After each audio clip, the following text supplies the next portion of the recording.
What is going on, guys? And today I'm coming at you with a little AYDMS, which I haven't done one in a while, and all that stands for is answering your DMs. So I'm going to go through my DMs on my phone, on my Instagram, and my Snapchat, and then I'm just going to answer the questions that I think are going to help multiple people out in this video.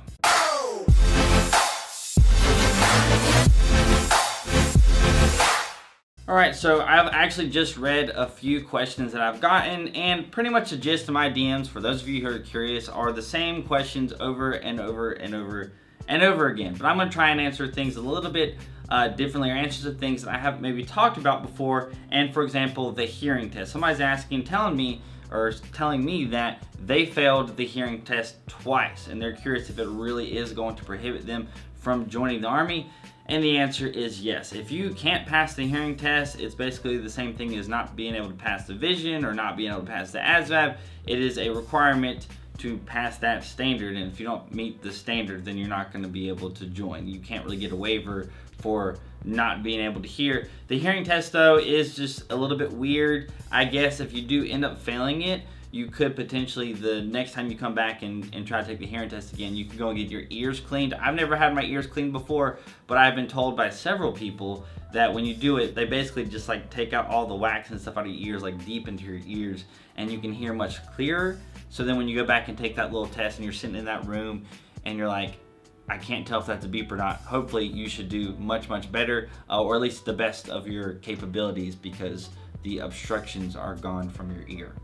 All right, the next question is actually something that I really haven't ever gotten before, and it's something I've talked about in the past, and that is in the Army Reserves and the National Guard, it is going to be a little bit more difficult for you to pick your MOS. You're not going to have the whole plethora of all the different MOS to choose from as if you were going active duty, but this person is from Puerto Rico, and they're curious if you can look up all the different positions that are available in, for example, Puerto Rico, or for example, if you're in the Army Reserves, you could look, if he's basically asking if you can look up online the different positions, MOSs that are available in your area. The answer is no, you cannot do that. You're not going to have access to that kind of information. Only those recruiters are going to have access to it, and they're only going to have access to that list that is given to them. Because what needs to happen is when a reserve unit needs a specific MOS, they need to basically let the Army know, hey, we need this job, and then it's going to go through some stuff, and then it's going to pop up on that recruiter's screen, hey, this MOS is available at this specific location. You are not going to have access to that as a civilian, so that's just something to think about. And again, I've talked about that in the past before. If you're joining the reserve, or especially the reserves and the Guard, it's going to be a little bit more difficult to get the specific MOS that you want, because they're going to be limited to where you live at, right? Because, you know, reserve bases, reserve posts, whatever you want to call it, are much, much, much smaller than active duty bases, because they're just, you know, reserves is usually just a couple of units at that one place, maybe a couple of buildings. Where you go to an Army post, there's a whole bunch of stuff, and even at specific Army posts, they don't have every single MOS.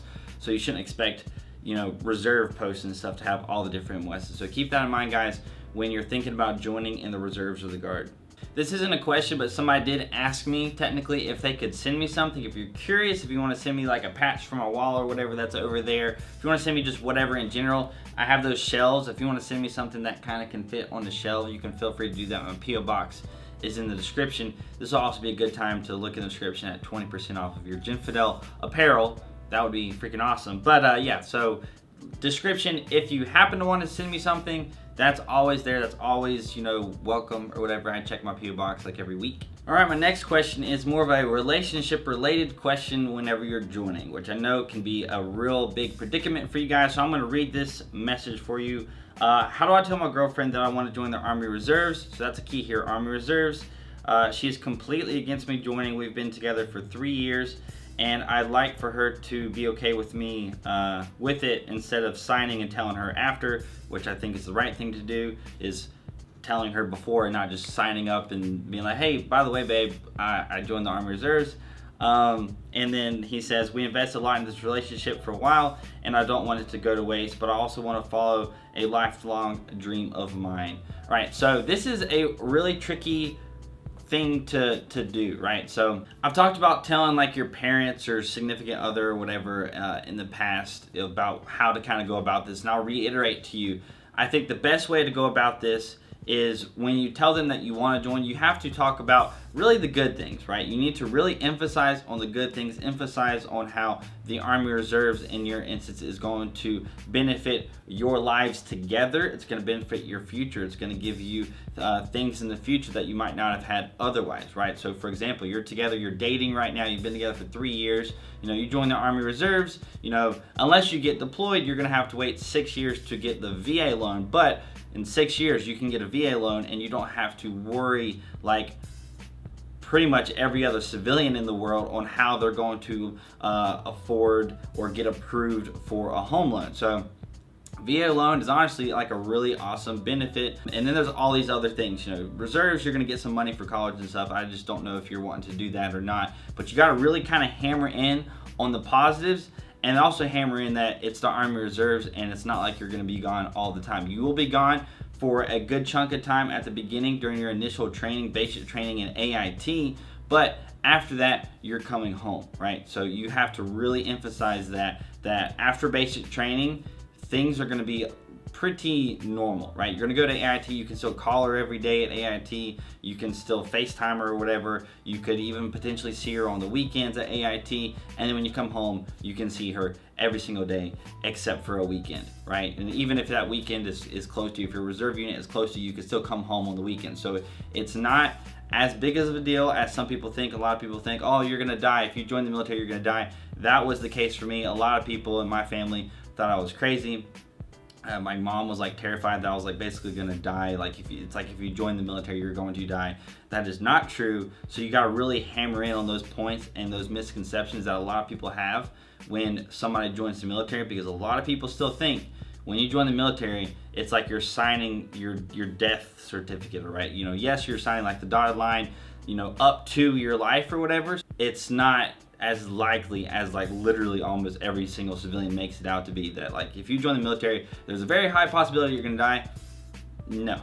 And another question that I haven't gotten yet, and I kind of want to go a little bit more in depth on the Army uniform and what certain things mean, but this person is asking about the patches on my wall, which again, you can send me your patches, link in the description for my PO box or whatever. Once you guys go through basic training and AIT, remember to send me your patches, because I got this little thing I would like to fill up like another 2 or something. That would be really cool for me. But he was curious if you kind of can wear whatever patch you want.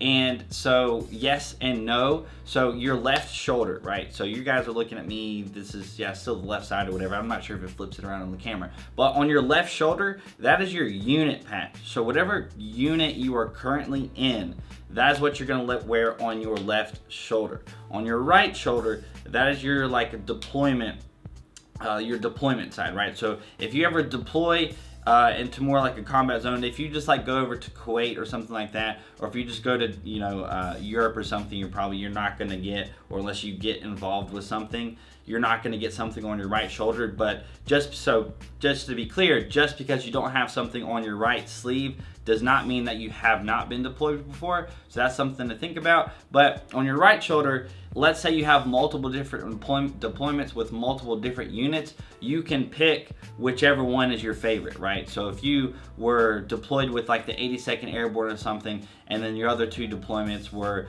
with some unit that's not really well known or doesn't have like a cool looking unit patch or something, you can wear the 82nd Airborne patch on your right shoulder and then have your current unit patch on your left shoulder. So that's just a little quick thing, little quick uniform explanation thing that I wanted to answer in this video. But like I said, I kind of want to go a little bit in depth with the uniform, right? Not necessarily the OCP uniform, but more of like the ASU uniform, because people ask me about the ribbons and things, and what does all this stuff mean? Like, how do you get all of these different ribbons and things like that? Like, what do the stripes mean on your arms? I do kind of want to cover that on a video, but honestly, I got to put together my uniform because I just got it cleaned. All right, last question I'm going to answer. It's going to be a pretty quick one from Snapchat, and I'm going to say it once, I'm going to say it a million times over and over and over again. MEPS is not going to have access to your medical records, right? There's no reason whatsoever. It doesn't matter if your parents were in the military. It doesn't matter. They're not going to, if you fudge on something, right? If you did something when you were a kid and you didn't disclose that to your recruiter or whatever on your paperwork, they're not going to come up to you and be like, oh no, we found this on your medical records and blah, blah, blah. That's not going to happen, guys. MEPS, they don't have your medical records. The only time that is going to be a thing is if you do end up failing MEPS and then they like request for your medical records to see something or whatever, then you are going to have to give them permission to do that. So unless you give them permission, it's not going to happen. All right, so that's going to be it for this little Q&A answering your DMs video. Just something I kind of want to do because I haven't actually done one in a little bit, so I hope you guys enjoyed it. Did a few different things. What do you guys think about the uniform video that I'm thinking about doing in the future here of explaining not all the different ribbons, because I could just like say, hey, go look at all what the different ribbons mean, but kind of explaining more so how you get the common ones and then what the other stuff means. So what does the ribbon mean on this side versus what does the ribbon mean on this side? What do some of the metals and all that stuff mean? So yeah, let me know what you guys think. If you have anything, requests or whatever for video topics, leave a comment down below. I've been doing a lot of stuff recently, so I haven't been as active in the comment section, but I'm gonna make sure that I am going to be reading all those for this video. Again, thank you guys for watching this video. You are all freaking amazing. Hit the like button, hit the subscribe button, hit the notification bell button. Follow me on Instagram and Snapchat if you haven't already. I'm kind of close to 10,000 followers on Instagram, so make sure you do that. That would be freaking awesome. Awesome Christmas present. Hope you guys have an amazing freaking day, and I will see you later.